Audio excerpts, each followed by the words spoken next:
In today's episode, we're talking about the legacy of Arthur Mitchell. But before we get to the interview, I wanted to start by giving you a 2-minute overview of Arthur's life and accomplishments. Arthur is most well known for being the first Black principal dancer of a major ballet company in the 1950s, and for co-founding the Dance Theater of Harlem. Arthur was born in New York City in 1934. As a kid, he learned to tap dance, and a guidance counselor at school suggested that he audition for the High School of Performing Arts. When he did, he received a full scholarship. When he graduated, he received the school's dance award, and he was the first male to win that. After graduation, he received a full scholarship to the School of American Ballet at the age of 18. Between 1952 and 1954, Arthur performed in 2 Broadway shows titled Four Saints in 3 Acts and House of Flowers. 3 years after entering the School of American Ballet, he was invited to join the New York City Ballet, where he would originate roles in ballets like Agon, The Nutcracker, and A Midsummer Night's Dream. After becoming an important and celebrated dancer in the company, he co-founded the Dance Theater of Harlem in 1969 with Carl Shook. What they created was a ballet school and company that was racially and ethnically diverse and inclusive. In time, the company rose to artistic prominence, keeping pace with New York City Ballet and American Ballet Theater. What Arthur created was a place where dancers were given the chance to reach their fullest potential as artists, regardless of their race or socioeconomic status. Arthur's contributions to the dance landscape in America didn't come without a struggle, but his achievements have been recognized. He received the Kennedy Center Honor in 1993 and was named a MacArthur Genius Fellow in 1994. He also received the U.S. National Medal of Arts in 1995 from President Bill Clinton, and that's just a few of the awards he's received. Arthur passed away in 2018, but his legacy lives on in his students. My guest today was one of Arthur's last students, and from here on out, we will refer to Arthur as his students knew him, Mr. Mitchell. Christopher Charles McDaniel joins me in conversation today to reminisce and give us all some glimpses into the studio atmosphere when Mr. Mitchell was around. Christopher is a former company artist with the Dance Theater of Harlem. He also performed with Ballet San Antonio and the Los Angeles Ballet. He's currently on faculty at the School of American Ballet as a teaching fellow.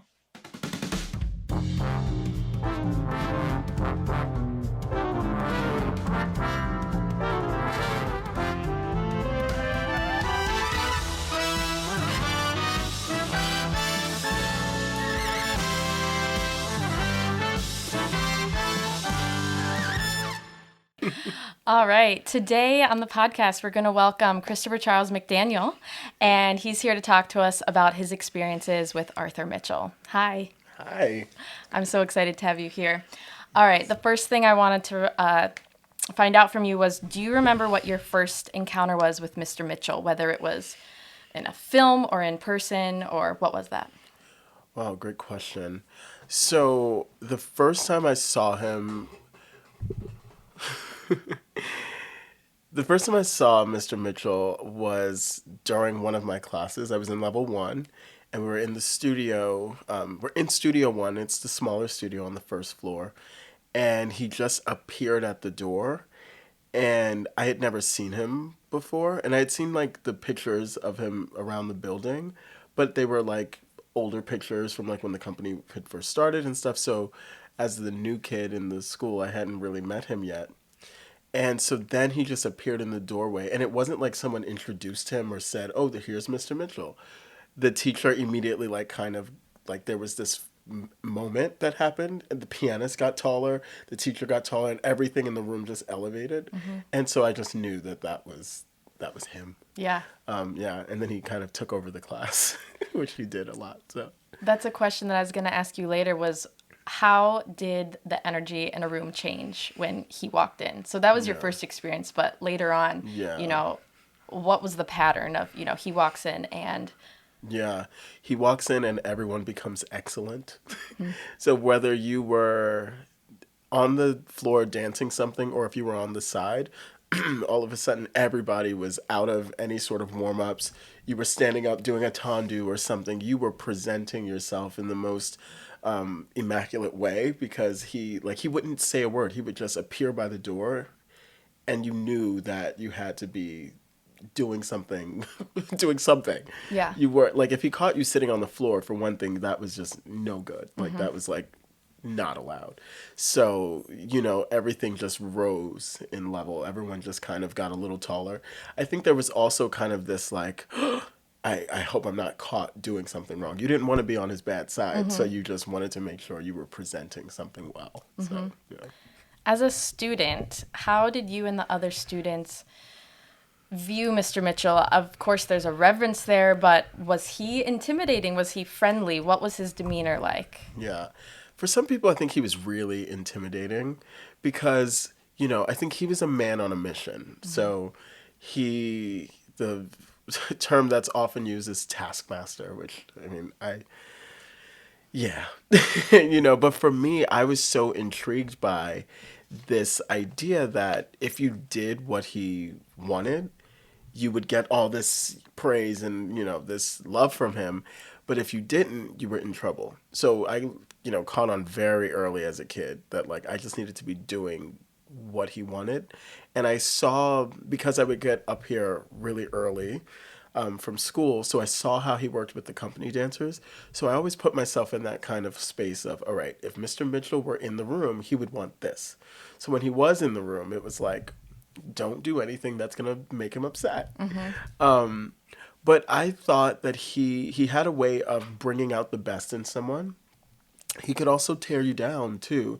But with the students, it was like he was going to go out of his way, whatever way he needed to get a kid to figure out whatever he was trying to get. Like when he was choreographing something for the end of year show, he wanted you to be a monster. So you would see him kind of creeping and crawling and doing these weird faces and like making, not like baby talk. He was never into baby talk, but he'd get down to a kid's level and like, do you know what I mean? And like he'd be more enthusiastic and more animated. Yeah. So it really could go either way with him. Yeah. But I was never intimidated. I just adored him. Yeah. Could you tell me, was there a specific phrase that you remember him using in class? And right now I'm still talking, you know, when you were a student. An analogy, a metaphor, a phrase that was just, oh, that's Mr. Mitchell. Yeah. Well, if you did something right, you'd hear, ah, oh. And then if he's like trying to explain something to you, he'd say, you follow my thinking? And I find myself saying that as I teach, like, you follow my thinking? And, but that was kind of the signature thing you would hear from him. When he wanted you in an arabesque, he would tell you to look right over your third finger, like 2 inches above your third finger. And depending on like who the dancer was, I think for me, because I had like a kind of shorter neck, he would say, look a foot above your third finger. So it was different. But those are kind of the staple things that he would say. He always, no matter what the class was or who was in the room, he would say, let the light hit your cheekbones. So that's where you knew, even as a kid, I kind of figured out like, oh, well, he wants my face forward. And now when I teach, I'm like, you know, when you're taking a good selfie, you have to find that angle. So it's like finding that thing. So, Yeah. Yeah. You know, I've heard that one too, and I believe then that it came from Balanchine, you know, the light on the cheek. When I take class from Kurt Froman at Steps, he says the same one. And so that's just so beautiful how these little phrases have filtered down into the, you know, ballet diaspora, right? The way that it's that I'm receiving it, you know, 2 generations later, and that it'll keep going. So I think those phrases are really beautiful, and how you can kind of follow the lineage up. Right. Yeah. Did you ever peer in on rehearsals or classes of the older dancers when you were younger, and what do you remember gaining from that? Always. Tell me. I'm like, just I have goosebumps right now. So I would leave school. I would finish school around like 2:30 or something like that. And my class wasn't until like 6 or something. So I would come rushing uptown. And so I would sit in the studio, like on the floor in the studio. And as many company dancers from that time will tell you, there was always that little boy sitting in the front smiling. And that was this guy. So, yeah. And I would watch the way that he always got what he needed out of each dancer. So it was like I saw Serenade for the first time in that room. And I remember Alicia Graff doing the famous promenade. And now from where I was, I couldn't see that there was a guy behind there. And so I thought she was That just, was magic. yeah, and I was just blown away. Like I was just smitten. And I mean, also Alicia Graff is like just a goddess, you know, in human form, like just amazing. So, but I just would watch, and I was so fascinated by how there was almost no difference in how he demanded excellence from us as like little students all the way up to the strongest principal. He obviously respected the principals, and but he wasn't shying away from correcting them. He still demanded that they do it. Like, you're not going to save it, you're not going to mark, you're not going to phone it in. Like, he just was always very energetic. I mean, he was so loud too. And he just would be like, he'd jump up out of this chair. He had this like, it was almost like a throne, which I later learned was for like a hip injury. But I just thought artistic directors sat on a throne. So he's such a little bunhead. But anyway, and so he would jump up off this chair and get as close as he needed to really show you, like, I'm in there with you. Like, let's go. Let's, you know, step up the energy.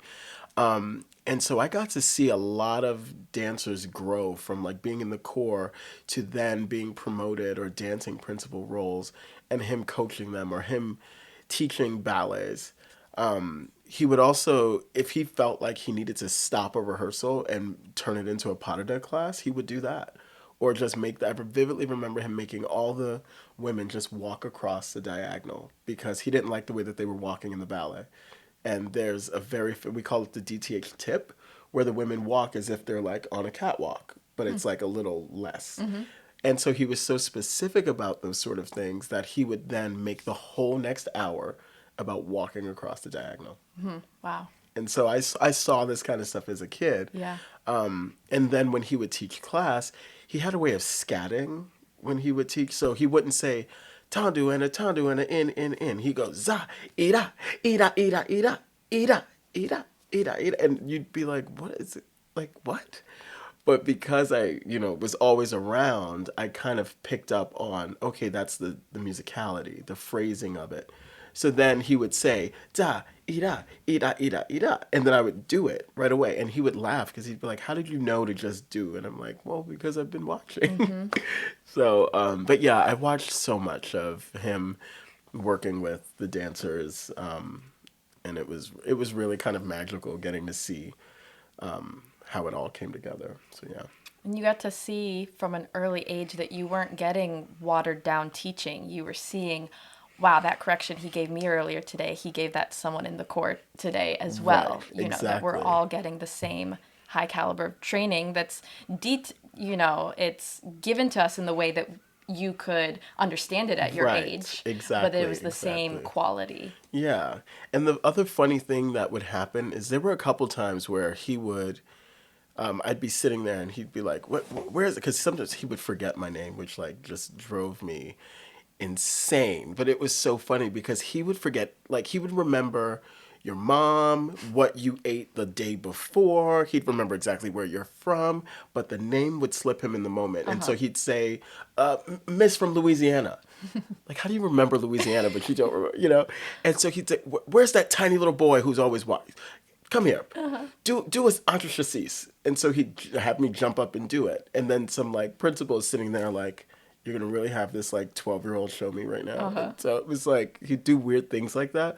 But he had already worked on it with me in class, you know, at some other point.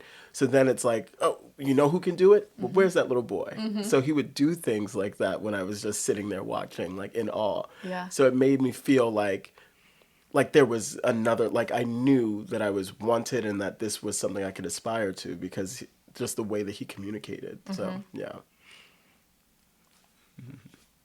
Once you made it into the company, as a professional dancer, are there any things that you tried to emulate specifically, you know, from Mr. Mitchell's dancing? Yeah. You know, so firstly, I joined the ensemble because the company unfortunately went on a hiatus in 2004. And so in place of the company, they developed the DTH ensemble. And, well, there was the Dancing Through Barriers ensemble, which was through the outreach program. And so the most advanced professional division students were a part of this group that would go to schools and things like that. But they needed to up the ante when they wanted to, excuse me, develop some more buzz to get the company back. So they built the ensemble and, like a second company essentially. And so that's what I joined in 2008 when I was like 17. But the thing that I emulated most from his dancing was the way that he presented his ballerina. And he used to tell us, the best thing you can do is to disappear and it's about her. You can't compete with your ballerina. He's like, there is no competition. It's about her and you show her off. So he would grab one of the ballerinas and he would say, it's like you're showing off a prized pony. You lead her. You don't compete with her. You bring her forward. And so that was one of the things that I wanted to emulate, but I struggled with because I was so little. I was like the tiny little 17-year-old. And so none of the women wanted to dance with me because they didn't trust that I could, handle them. And they were right. I didn't drop anyone. Did I? No, I didn't. But they were like not trying to give me the chance to. But that was one of the things that I wanted to really focus on was presenting my ballerina. Because in terms of performance quality, I knew that I could sell it. And I got that from him too. You see the old videos of him with like Pat Neary and they're doing, I forget the name of the ballet, but there's all this like kind of swag and jazzy stuff. And he demanded that from us in class. So that was more natural for me. But the partnering and the presenting the woman and not being, look at me, was where I, wanted to build. Yeah. What was the highest compliment he ever paid you? Ooh. He didn't give them very easily. So, well, okay, so there are two. This one is kind of funny because the first time he called me Christopher was like, it was the weirdest thing because we had just moved into Studio 3, which is like the biggest deal when you're in the school. You start in level 1, you're in Studio 1, level 2 is in Studio 2. But level 3 is like, now you're going upstairs, and this is the big space where the big kids are, and it's right outside, or his office is right outside, so you're more likely to get a Mr. Mitchell correction. Anyway, he decided to teach class that day. So whoever was teaching was just sitting in the front taking notes. But he walked by and was like, point your foot. And he had this stick and he, was walking by, point your foot, he says to me. And I was standing in a center spot, which became my spot forever and always until just my retirement a couple of weeks ago. But anyway, he has this stick and he's walking around. A few combinations later, he comes back and he gives me a little whack on the thigh. And he says, Christopher, I said point your foot. And in my head, the only thing I thought was, he called me Christopher. Yeah. And so when we got downstairs, all the boys are like, ha, ha, you got hit, you got yelled at. Because I never got in trouble. This was the first time. And I was like, well, he called me Christopher. And they were silent. But then the other thing that was really probably the best thing that he's ever done or said to me. So unfortunately, my mom passed away. And I was literally here at DTH. We were about to do a showing. And everyone's like freaking out, like, oh my God, is Christopher going to perform? What is he going to do? And it was the first public performance of Annabelle Lopez Ochoa's ballet, Balamook, this ballet. And I was like, of course I'm going to dance. Like, what do you mean? Like, it just didn't seem like an option to just go home and cry. It was like, I'll have to deal with that afterwards, but here we are. Also, it was like a public showing, so school students were going to be there. Now, just out of whatever sheer luck, Arthur Mitchell decides he's going to pop up this day. This was just 5 years ago, actually. And he shows up, and I immediately break down crying because I'm like, oh my God, thank goodness I decided to stay and dance, because the first thing he would have said is, well, where's Christopher? And not a lot of those dancers at this point were people who knew him or worked with him or he would have identified. So it would have been like, where is he and why is he not here? And then, not that he would have been like, that's no excuse to not dance, but he would have expected something different just because he's known me my whole life. So anyway, after we do the showing, he sends someone to get me, and he goes into the office, and he's like, I'm so sorry to hear about your mom and blah, blah, blah. And, even since you were a kid, you've been dealing with your mom and her struggles. And, you've always kept this grit about you. This is how I always knew you were going to make it. Remember I told you when you were a kid, all those other boys may have had this and this, but you were going to make it. Don't ever lose that spark. You are Dance Theater of Harlem. I could cry right now. Just think, oh my God. I said I was going to cry. But that was one of the best things, because especially because he had been gone since 2009. And I left and I came back and things were just different. And so there's all this talk about what is Dance Theater of Harlem now, or does it matter, or what's the legacy of Arthur Mitchell? And so many people they'd never even met the man. So I was one of the few people holding down the Arthur Mitchell banner. So for him to kind of give me that stamp of like, you are what this building is and represents, then it allowed me to take even more confidence in the fact that I was his last student who ended up in the company. So that was a long answer, but that was the best thing, like telling me that I am Dance Theater of Harlem. And so now I have that forever, So. That's beautiful. Yeah. I was reading yesterday an article in the New York Times where they were interviewing Mr. Mitchell, and I copied this quote down because I thought that it really applied to you. And all right, so this is quoting Mr. Mitchell. "That's what change is about. If you don't discuss it, nothing happens. So who's going to be brave enough to go against the tide? I am. Now that's going to be part of my legacy. And there will hopefully be some young person who will say, I like what Mitchell did. I'm going to follow my path. I'm going to do what I believe and get the skill and the training and that history has, and then add to it." Absolutely. And that's what you're doing. Absolutely. Yeah. He really did he always said to us, you're representing something much larger than yourself. And we would have these talks before we went on any tour. And we were required to look presentable even in the airport. You couldn't just look like you rolled out of bed and took a flight, because there was this big group of supermodel looking brown people walking through the airport, and people were going to say, well, who are those people? And when you said that you were with Dance Theater of Harlem, that meant you were representing his name. So he required for us to always have, a look to us. And there was a mantle that we weren't doing it for ourselves or for our own glory and our own praise and our own stardom. We were in service to the art form. And so that's why it was important that I came back to Dance Theater of Harlem. That's why it's important that I retired from Dance Theater of Harlem. That's why it's important that everywhere I go afterwards, I'm able to say, oh, I worked with Arthur Mitchell and here's what he said. Because our service to this art form is so that we can take it and then give it to the next generation, do for others what it did for us. Because, this art form changed my life. And he was the one standing in front of the room, making all these things happen. So absolutely, it's a big mantle to carry, especially nowadays. We're re-emerging in this conversation of diversity, equity, and inclusion. And this is the mission that we've been after since I walked in these doors in 2001. So yeah.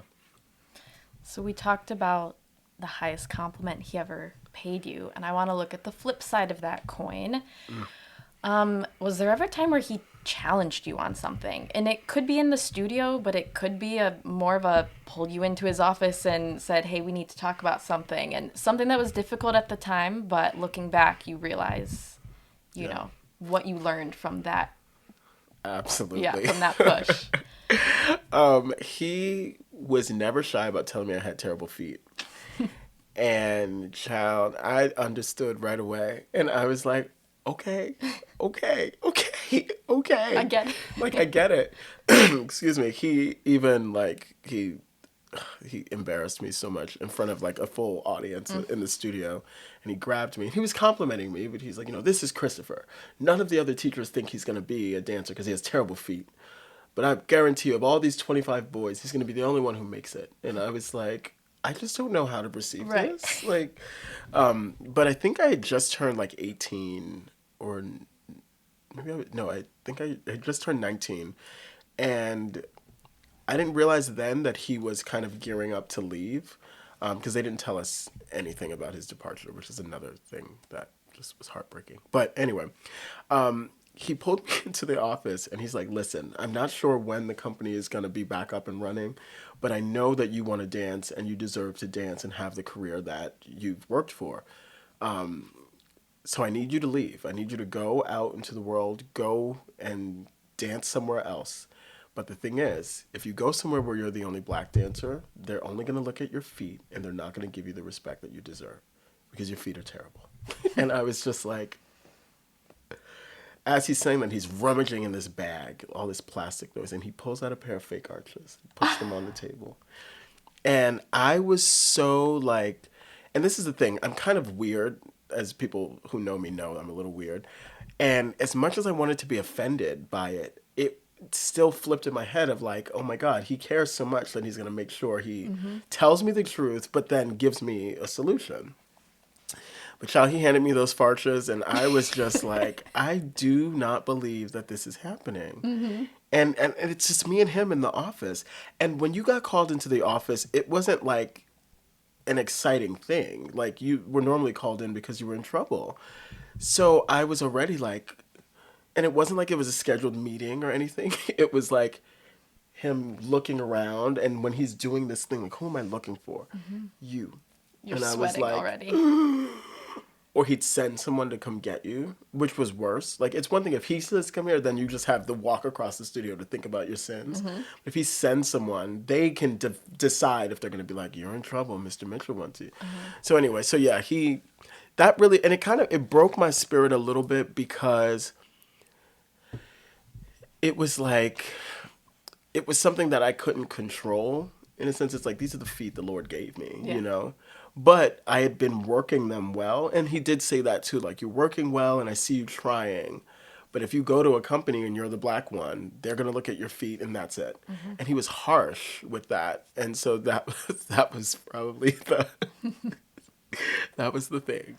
Yeah. Well, he's taken all the lessons that he's learned from and trying to, in a way, shelter and protect and educate you before you go and receive that without the forewarning. Right. Yeah. So he literally that. Yeah, he set me up for success in that there was nothing that anyone was going to say to me that he didn't already say here at home. In a safe, yeah. Yeah.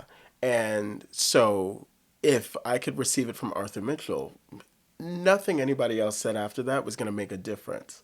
And I actually just had this conversation with a former teacher, and I was like, he felt like he had to give me all the tools. I mean, he even told me what color gels I needed in a follow spot if I had solos and I was in a majority white company. Here's how you have to lighten your makeup a little bit or darken your makeup a little bit if they're lighting the show for mostly white skin. This way you won't get washed out. Don't use makeup that has yellow undertones because your skin's not going to show up. It's going to look ashy. You want the red undertones. Like, he gave me all of this. And then wear these arches. Don't tell anyone about them. Put a sock on and no one will know the difference. No, I did not. And then I got to Los Angeles Ballet and I was like, oh, let me slip those babies on. And then I did. But then I told the then director, Colleen Neary, I was like, just so you know, these are fake. Because I didn't want her to then cast me in something, excuse me, with bare legs, and then then the jig is up. So I was very forthcoming about my fart shows, and then I upgraded them when it was time to do rubies. I went and got the Grishko ones that were real thick. Yeah. But yeah, and there's no shame in my game about it either, because it was like this was something that was a little hurdle that I have to jump over. I didn't get amazing feet. I used my feet well and I was dancing well, but if it's something that's going to deter people from looking at my talent, if he's saying, just put these on, no one will know, he also gave me a list of people who he secretly made farches for in the New York City Ballet. So, how you doing? So, yeah, and then I'm like, oh my God, well, that's amazing. I mean, and he patted his socks too when he did certain roles, and it was just... It's like part of a costume. Exactly. You wear a costume to accentuate certain parts of the body depending on the choreography. And so when it was appropriate, we accentuated the arches. Exactly. I love that. I tell people, I'm like, some people wear blush and false lashes. I wore false feet. Now my career's over and I don't have to worry about it. So I love that. Would you share a story that you haven't already, that when you remember it just makes you smile? An experience with Mr. Mitchell. And maybe it's funny and maybe it's like, I can't believe I got to have that moment with him. Wow, yeah. The first time I saw him after a long period of time, because he left in 2009, and then once Virginia came on as director, I did half the season, and then I moved to LA. And we lost touch in that he was kind of taking space from DTH, and then I had moved across the country. We actually literally missed each other by like an hour because he had gone to an event that I was leaving to go, and it was weird in LA. But anyway, in 2018, it was the spring performance. The school was doing a spring performance, and Virginia actually called me the night before, and she wouldn't tell me who the surprise guest was, but me, I figured it out instantly. And she says, Christopher, I need your help. I need you to reach out to your colleagues. This is how Virginia talks. So calming and like, and I'm like, now I'm nervous because like, what's happening? And she's like, we have a very, very special guest tomorrow. And I need you to encourage your colleagues to wear their most pristine rehearsal clothes, no extra rags or warmers or little shorts, because this guest is very particular. And I didn't even say anything to her. I just went and started like looking through my closet for what the outfit I was going to put on. Mm-hmm. And I was like, oh my God, he's coming back. Because he hadn't been in the building in like, ages. And I hadn't seen him. So I was like, oh my God, I'm going to be back in the studio with him. And so I was so excited. And so I come into the studio and there he is sitting there. And it took everything in me not to burst into tears. And he just looked over and he smiled. And he said, my baby. Oh. And I ran over, and then this is where I got myself in trouble, because I just went and I hugged him, and I went, mwah, mwah, it's so good to see you. And he's just looking at me like, what the? And so then when and then he's correcting throughout the rehearsal, and he's like, Christopher, show them how I taught you how to run all those years ago. Mm-hmm. Run across the diagonal. And I went running and took Susu. I was so proud. And he's like, that's how you run in dance theater problem, that kind of thing. After the rehearsal is done, I go and we're talking, and he's like, all right, I'm leaving. I go to say bye. He says, don't come over here kissing me again. You're so California. And he's just making fun of me because I was in California. Yeah. So he's like, oh, you've changed so much. You're so bougie. You're California. And it was just so funny that he like took time to like crack a joke and make fun of me. Mm-hmm. But yeah, so that was kind of epic. Just that reunion. Mm-hmm. Yeah. Yeah, it was pretty cool. And then we got to see him a bunch that year, and then he passed away. So, but, yeah. I want to talk now about your transition into teaching. Excuse me, sorry. You're all good. I'm just going to start the question again. Sweet. Now I want to talk to you about your transition into teaching. When you're in the studio with the next generation of dancers, I want a specific, like, what corrections are you giving that came from Mr. Mitchell's mouth that are, like, now coming through your mouth? Mm-hmm. What are they getting that came directly from him? Present yourself. Here I am. Simple as that. We take the arm first, and then we take the arm second, and mm-hmm. sometimes kids are like this. And so I'll tell them, first of all, when you bring your arm up, and this comes from other teachers as well, but you're saying, here I am, I'm worth watching. Here I am, I'm royalty. Here I am, I'm beautiful. Something. And so I'll tell them, this is not just a technical art form, it's a performing art form. So he would say to us, you're at Dance Theater of Harlem. So I always tell students, you have to bring the theater. When your legs and your feet are exhausted and tired, that's where up here is going to save the day. Yeah. So that's one of the main things. Even if you're not doing all the legs perfectly, your upper body has to say something. Mm-hmm. So that's the main thing that I carry from him. And just like finishing things with he used to say, excuse me, za. And so he wanted to flick or turn on the light bulb, those sort of things, like, yeah. What are some lessons beyond just the technique that you hope to instill in the students that you have? It's a very good question. We grew up with this saying that knowledge is power. And I think for me, I was always able to feel confident and dance confidently because I understood where I came from and who I came from.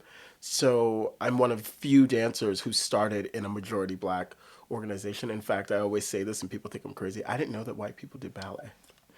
I really didn't. The first ballerina I ever met was Andrea Long, mm-hmm. who's in the building right now. Oh, my God. But anyway, so I felt empowered and I felt confident because of the knowledge that I had of all of those who came before me. So one of the things that I think is important for me to instill in the students is the knowledge that you are beautiful, you're worthy, you deserve respect, you showed up. So that's the first step. You came through the door. So for that alone, I want you to congratulate yourself by doing well. And now you can dance the rest of this class knowing that you belong. So whether you're falling out of the pirouette or your foot is not as pointed, all of those things are going to happen. And it's going to happen the rest of your career. But what you have to do is know in the back of your head, I belong here. So I'm not going to dance in an insecure manner. I'm going to present myself. And I think when you feel good, you dance well. So, yeah. Is there anything... Sorry. You're okay. Is there anything else that we haven't covered? Is there another story? What else do you want people to remember and know and learn from Mr. Mitchell? Yeah, I think I want people to know that he did this first. You know, he went through all of the struggles that we're having as it pertains to diversity and inclusion. He went through it, and he went through it in a worse way, you know. I think of him sharing the stories of his first time dancing Agon and people shouting the N-word and the theater, you know, going up in an uproar.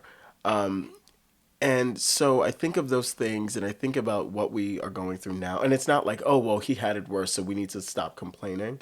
But I think one of the things that we can do is just remember that a lot of these battles were already fought for us.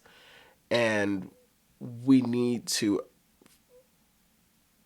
how do I say it? I think we need to remember what he did already and then find the people who are from his lineage and ask them the questions. So for the dancers of color who are in majority white organizations feeling unsure of how to react or how to defend themselves in certain situations, we need to call back on the village. You know, people use the quote, it takes a village, right? So I think that we need to remember that there's a village of people who come from his lineage and have dealt with similar things. There's a whole host of Dance Theater of Harlem alumni who can instill some support in a lot of these dancers who are feeling unsure. So I think it's important that people remember him and his legacy so that they know, okay, well, I don't have to feel like insecure about my skin color because there was a man who already went through that. And let me do some research and find out who I can talk to get some of those pearls of wisdom so that you're not just fighting the fight by yourself. Yeah, and that's been on my mind heavily, you know, these last few weeks and months, because I think that sometimes we forget, you know, we're so, especially in the age of social media, there's so much of the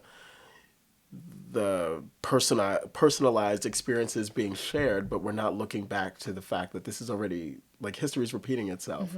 So why not go and look at how it was dealt with then versus trying to reinvent the fight, you know? Right. So, yeah. So is that you volunteering to be someone else's village if they have questions? Absolutely. Where can people find you and reach out to you? Oh, that's a good question. Well, you know, people have often reached out via Instagram. It's just my full name at Christopher Charles McDaniel. And yeah, I think it's important to answer people's questions and help be a soundboard or be able to point people in the right direction. And it would be great to kind of call on other, you know, former dancers from DTH or wherever, other dancers of color, to reach out to these younger dancers and say, hey, listen, I'm here if you want to talk, or I'm here if you have questions, because that's a part of, as Mr. Mitchell says, being in service to the art form. You know, that's why we're here. So, absolutely.